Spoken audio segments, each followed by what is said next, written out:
Welcome to the new class of Social Studies of Class 5, Chapter 15. The name of the chapter is Our Struggle for Freedom. Our Struggle for Freedom. Our Fight for Freedom. Struggle means fight. Our Fight for Freedom. Chapter 15, Our Struggle for Freedom. India under British rule. So, what was the situation of India under British rule? Let us see. The geographical discoveries during the 15th and 16th centuries paved the way for industrialization in Europe. The geographical discoveries, the geographical findings during the 15th and 16th centuries to make easier the way for industrialization in Europe. What is the meaning of industrialization? The development of industries. The development of industries is known as industrialization.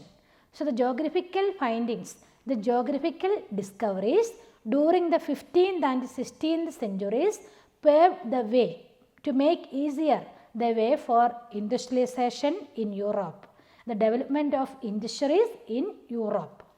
As a result of this, some countries in Europe became very rich and powerful. Because of the industrialization, some countries of the Europe became very rich and powerful. Some countries of the Europe became very rich and powerful. Why? Because of the industrialization. The Western world began to enslave the countries of Africa and Asia to establish colonies. The Western world began to make enslave means make slave the countries of Africa and Asia to establish colonies. So, the Western world made colonies in where? In Africa and Asia. So, the Western world began to make colonies in the countries of Africa and Asia. So, the situation in India those days was very bad. The situation of in India at that time was very bad, very pathetic.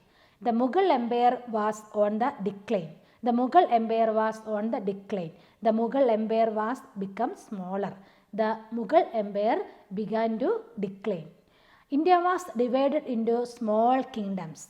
India was divided into small kingdoms. At that time, India ruled by dividing small kingdoms. They used to fight one another. They used to fight each other. The small kingdom. The small rulers fight against each other. The British took advantage of this situation. The British took advantage of this situation. So, at that time, India was divided into small kingdoms and they used to fight one another. This situation took advantage by whom? By the British. The British took advantage of this situation. So, the British first came to India as traders. So, the British came India as traders. Trader means a person who buys and sells goods and services is known as trade. So, a person who buys and sells goods is known as trader. So, the British first came to India as traders. As trade expanded, as trade spread, they set up the East India Company. So, when the trade grew up, when the trade spread or extended or expanded, the British here set up or established which one? The East India Company. The East India Company. So, they also set up an army in India. The Britishers also set up an army in India. So, they established here East India Company and they established here an army also. They set up an army also. As there was not a powerful king to rule India, the British took advantage of this disunity among the Indian rulers. So, at that time, there was not a powerful king in India. At that time, there was not a powerful king in India. That's why the Britishers took advantage of this disunity, lack of unity. This lack of unity. Why? Because here the rulers are fighting each other. The rulers are fighting here each other. So, they took the advantage of this disunity. Their trade flourished and they became very powerful. Their trade, the Britishers' trade flourished. Flourished means developed. Their trade developed and they became very powerful. The Britishers became very powerful. And they defeated the small rulers one by one. The Britishers defeated the small rulers one by one. So their trade developed very much and they became the powerful and they defeated the small rulers one by one. As a result, the entire country came under the British rule. So as a result of this, the entire India, the entire country became under the control of British rule. Slowly, Indians began to realize that what was happening in the country. So slowly, Indians understood that what was happening in our country. So this led to our struggle for freedom. So Britishers came here firstly for what? As traders. They came here as traders. They came here for trading. But they understood the pathetic condition of the India. Here the kingdom, the country was divided into small kingdoms. The rulers fight against each other. That's why the Britishers took the control of the entire country. They became more powerful and they control entire country. So slowly Indians began to realize what was happening in the country. So this led to our struggle for freedom. So the struggle for freedom began with the revolt of 1857. The revolt of 1857. The struggle for freedom began with the revolt of 1857. It was the first war of independence. So the first war of independence is which one? The revolt of 1857. It was the first war of independence. It began with the Indian soldiers in Meerut in Uttar Pradesh refusing to obey the orders given by the British government. So the first war of independence began where? In Meerut. In Uttar Pradesh. In which place? In Meerut in Uttar Pradesh. So what was the reason for that? They are refusing to obey the orders given by the British government. So the Indian soldiers refusing to obey the orders given by the British government. Why? What was the reason for that? The use of cartridge in the rifle was the immediate cause of the revolt. The use of cartridge. What was the meaning of cartridge? Cartridge is a metal or cardboard tube containing a bullet. So cartridge is a metal or cardboard tube containing a bullet. So the use of cartridge in the rifle was the immediate cause of the revolt. The British greased the cartridge with the fat of cows and pigs. The British greased the cartridge with the fat of cows and pigs. This hurt the religious feelings of both the Hindus and the Muslims.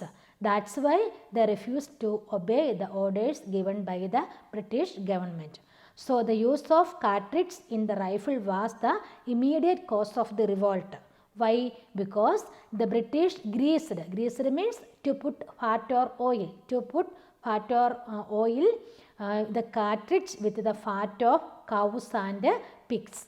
This hurt the religious feelings of Hindus and Muslims. That's why they refused to obey the orders of the British government. This led to the first war of independence or the revolt of 1857. Fighting broke out in 1857. The revolt broke out in 1857. Soon kings, princes and nawabs from all over India joined the struggle. So soon kings, princes and native governors are known as nawab. So nawabs from all over India joined the struggle, joined the revolt. And the important leaders of the revolt were Bahadur Shah, Tantia Topi, Nana Sahib and Rani Lakshmi Bai of Jhansi. So who were the important leaders of the revolt of 1857? Bahadur Shah, Tantia Topi, Nana Sahib and Rani Lakshmi Bai of Jhansi. Bahadur Shah, Tandiyatopi, Nana Sahib and Rani Lakshmi Bai were the important leaders of the revolt of 1857. The Rani of Jhansi fought bravely in the battlefield and died for her motherland. The Rani of Jhansi, Rani Lakshmi Bai fought bravely in the battlefield and died for her motherland. Next is Indian National Congress. Indian National Congress. Some Englishmen too had sympathy for India. So some Englishmen too had sympathy for India. In 1885, A.O. Hume helped Indians to form the Indian National Congress. Who helped to form the Indian National Congress? A.O. Hume. A.O. Hume helped the Indians to form the Indian National Congress. It emerged and grew as a great national organization. So, Indian National Congress emerged and grew as a great Indian national organization. Who helped to form it? A.O. Hume. A.O. Hume helped Indians to form the Indian National Congress. Annie Besant and C.F. Andrews also helped us in our struggle for freedom. So, which are the other two Englishmen helped us? Annie Besant and C.F. Andrews. Annie Besant and C.F. Andrews also helped us in our struggle for freedom. So, the early leaders of the Congress were Gopalakrishna Gokhale, Dadabhai Navaroj, Balagangadhara Tilak, S. Banerjee, Bipin Chandra Pal and Lala Lajpat Rai. So, who were the early leaders of the Indian National Congress? Gopalakrishna Gokhale. Then Dadabhai Navaroj,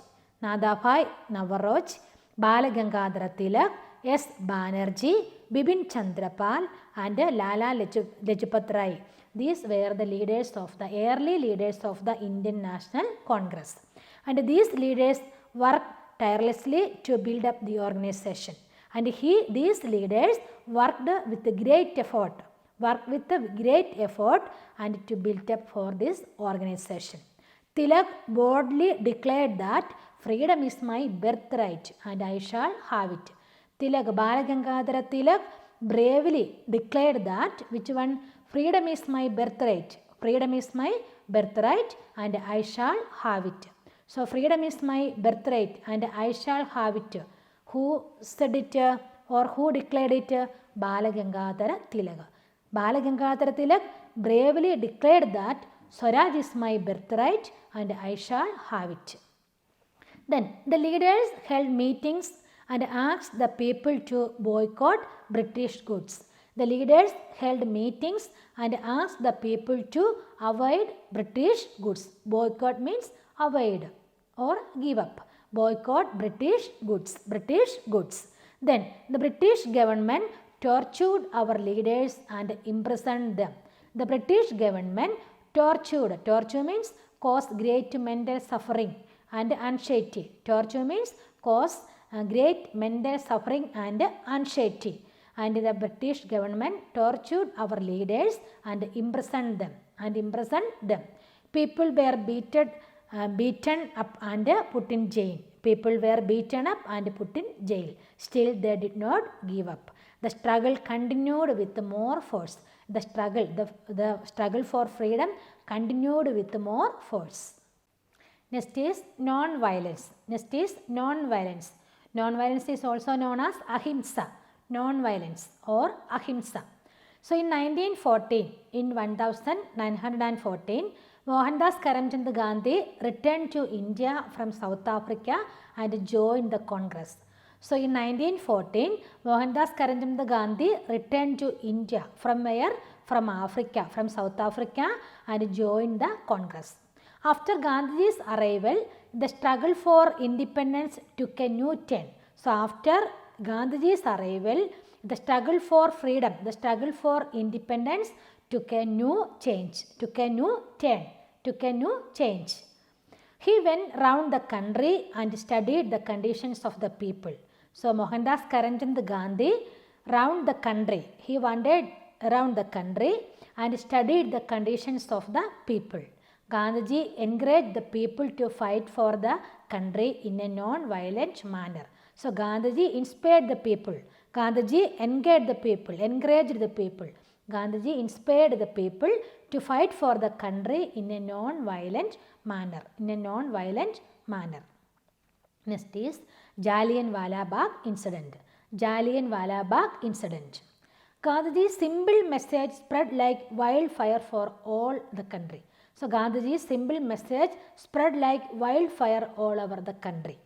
Thousands of people left their homes to join the struggle. So thousands of people left their home and joined the struggle. Thousands of people left their homes and they joined the struggle for freedom. So in 1919, a meeting was held at Jallianwala Bagh in Amritsar in Punjab to express people's feeling against some British penal laws. Penal means criminal laws. So about 20,000 men, women and children came to attend the meeting. So about 20,000 men, women and children came to attend the meeting. Thousands of people gathered there. So the British police surrounded the meeting place and opened fire on the innocent people. So the British police surrounded the meeting place and opened fire on the innocent people. Hundreds of men, women and children were killed and thousands wounded. So hundreds of people died and thousands of people wounded. So the news spread all over the country. So this news spread all over the country. People were shocked and they were ready to sacrifice their life for the freedom of their motherland. So the people were ready to sacrifice, to give up their life for the freedom of their motherland. So when this news, which news? Jallianwala Bagh massacre. When this news spread all over the country, people were shocked and they are ready to sacrifice their lives for the freedom of their motherland. They are ready to join the freedom for struggle and they are ready to give up their life for freedom struggle. Next is the non-cooperation movement. Non-cooperation. What is the meaning of non-cooperation? Refusal to cooperate. The non-cooperation movement. So Gandhiji's answer to Jallianwala Bagh incident was Satyagraha. So Gandhiji's answer to Jallianwala Bagh incident was Satyagraha. So Gandhiji's answer to the Jallianwala Bagh incident was Satyagraha. So he started the non-cooperation movement in 1921. So in 1921, Gandhiji started a movement. The name of that movement was non-cooperation movement. Refusal to cooperate. Leaders from all over the country became his followers. So Motilal Nehru, Jawaharlal Nehru, Subhash Chandra Bose, Rajendra Prasad, Maulana Azad, Sardar Vallabhbhai Patel, Sarojini Naidu and C. Rajagopalanachari were some of the leaders. So which were the some of the famous leaders? Who were they? Motilal Nehru, Jawaharlal Nehru, Subhash Chandra Bose, Rajendra Prasad, Maulana Azad, Sardar Vallabhbhai Patel, Sarojini Naidu and C. Rajagopalanachari were some of the leaders. So Gandhiji's answer to the Jallianwala Bagh incident was Satyagraha. He started the non-cooperation movement in the year of 1921. So leaders from all over the country joined with him and all the leaders from all over the country became his followers. And Motilal Nehru, Jawaharlal Nehru, Subhash Chandra Bose, Rajendra Prasad, Maulana Azad, Sardar Vallabhbhai Patel, Sarojini Naidu and C. Rajagopalanachari were some of the famous leaders. So at the call of Mahatma Gandhi, thousands of students left their school and college and to join the struggle. So thousands of students left their schools and colleges and to join the struggle. And the movement for freedom grew stronger and stronger. So the movement for freedom grew stronger and stronger. Next is Purna Swaraj. On 26 January 1930, people throughout the country took a promise to struggle for Purna Swaraj. Purna Swaraj means complete self-rule. Complete self-rule. So on 26th January 1930, people throughout the country took a pledge to struggle for Purna Swaraj, complete self-rule. That's why we choose that day, the 26th of January, as our Republic Day. So why we choose 26th January as our Republic Day? Because on that day, people throughout the country took a pledge to struggle for Purna Swaraj, complete self-rule. That's why we choose 26th January as our Republic Day. So it was 20 years after the pledge that our country became a republic. So it was 20 years after the pledge that our country became a republic.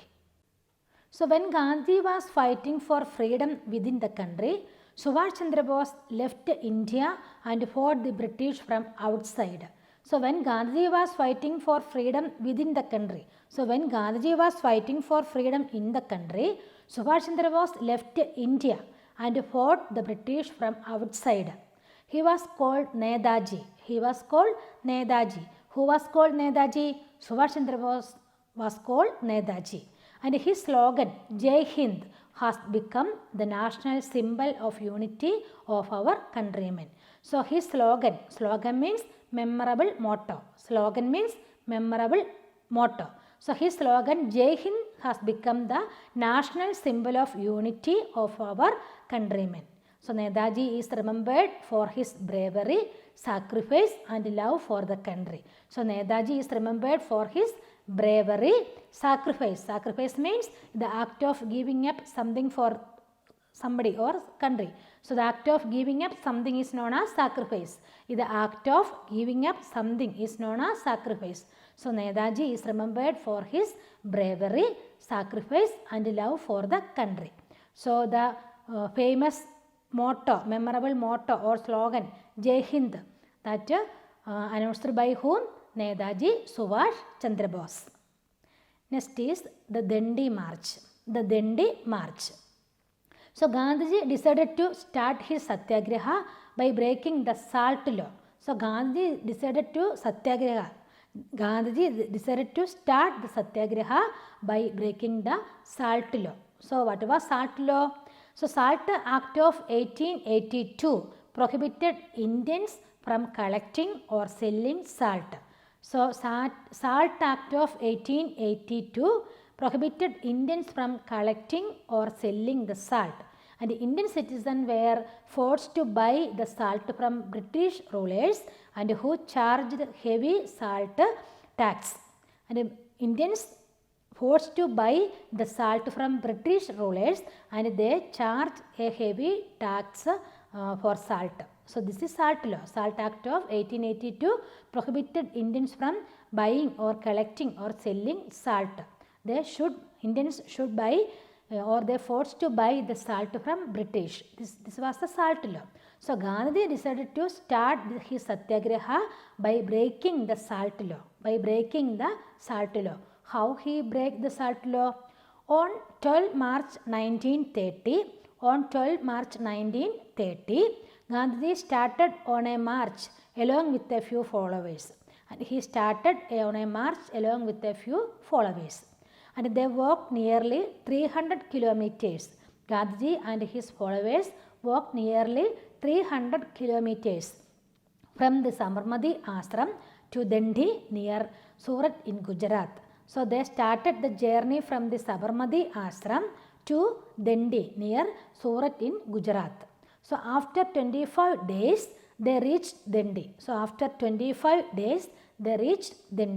So on arrival at the spot, Gandhiji collected water from the sea, heated it and made salt. So after reach there, Gandhiji collected water from the sea and heated it and made salt. Thus he broke the salt law. So Gandhiji broke the salt law by doing this. So thousands of people all over India followed this example and broke the salt law. So thousands of people all over India followed this example and broke the salt law. People were beaten up and arrested. By the British. Gandhiji also arrested. Gandhiji also was arrested. So Sarojini Naidu took over the leadership. So Gandhiji also was arrested. After that, Sarojini Naidu took over the leadership. Next is Round Table Conference. Round Table Conference. So Gandhiji attended the Round Table Conference in London in 1931 as the representative of the Congress. So Gandhiji attended the Round Table Conference in London in 1931 as the representative of the Congress. Representative means a person chosen or appointed to act or speak for another. A person chosen or appointed to act or speak for another. He is known as representative. So Gandhiji attended the Round Table Conference in London in 1931 as the representative of the Congress. The conference was a failure. The conference was a failure. He returned to India and was arrested again. So the conference was a failure. He returned to India and was arrested again.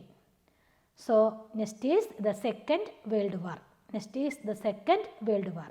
So in 1939, the Second World War broke out. So in 1939, the Second World War broke out. So when was First World War? When was First World War? 1914 to 1918. 1914 to 1918. The Second World War broke in 1939. In 1939, the Second World War broke out.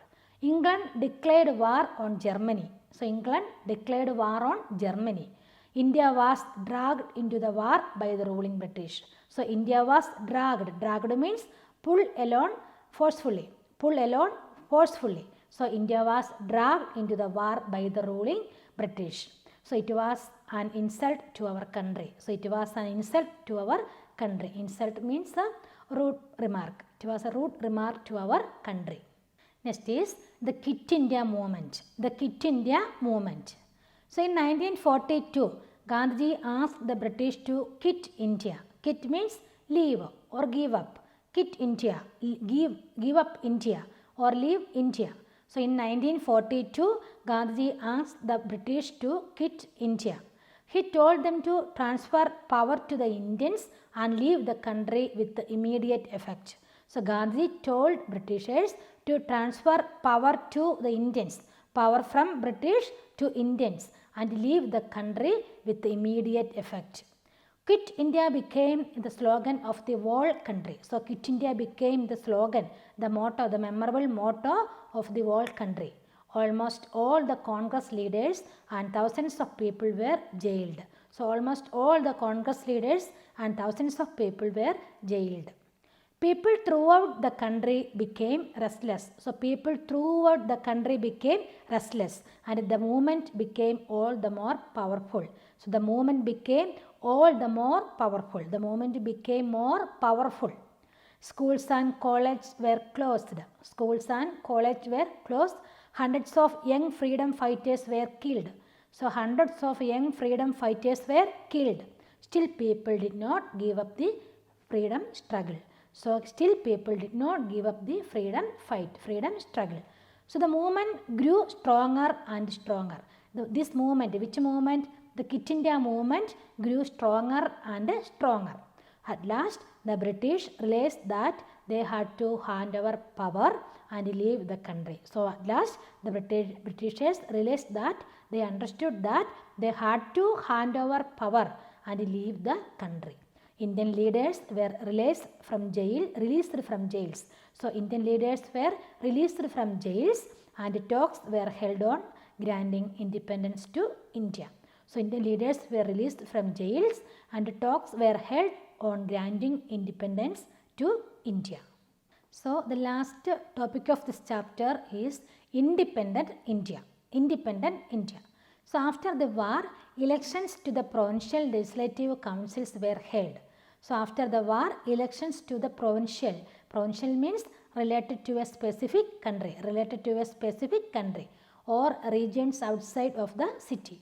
So elections to the provincial legislative councils were held.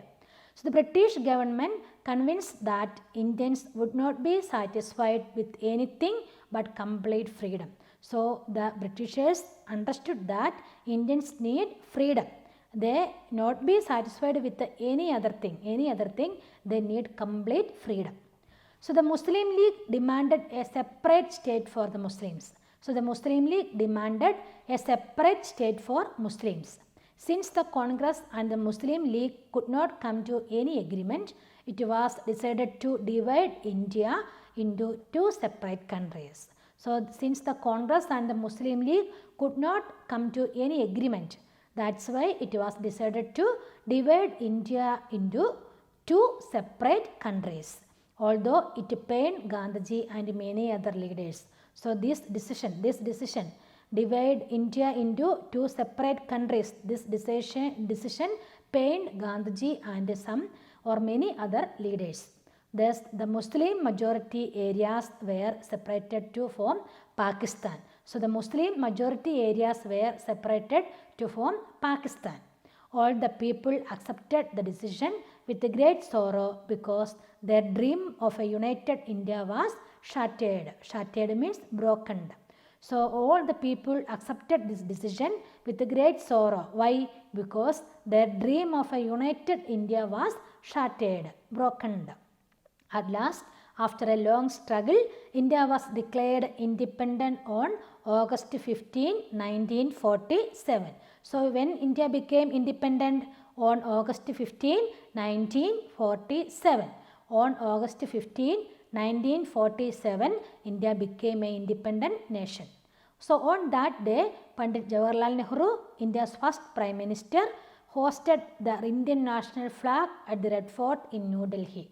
So on that day, on 15th August 1947, Pandit Jawaharlal Nehru, and he was the India's first Prime Minister, raised the Indian national flag at the Red Fort in New Delhi. So every year on August 15th, our Prime Minister hosted the national flag at where? At Red Fort in New Delhi. So after a long struggle, India was declared independent on August 15, 1947. So on that day, Pandit Jawaharlal Nehru, India's first Prime Minister, hosted or raised the Indian national flag at the Red Fort in New Delhi. So I hope that the chapter is clear. Read the chapter several times, complete the notes. Thank you.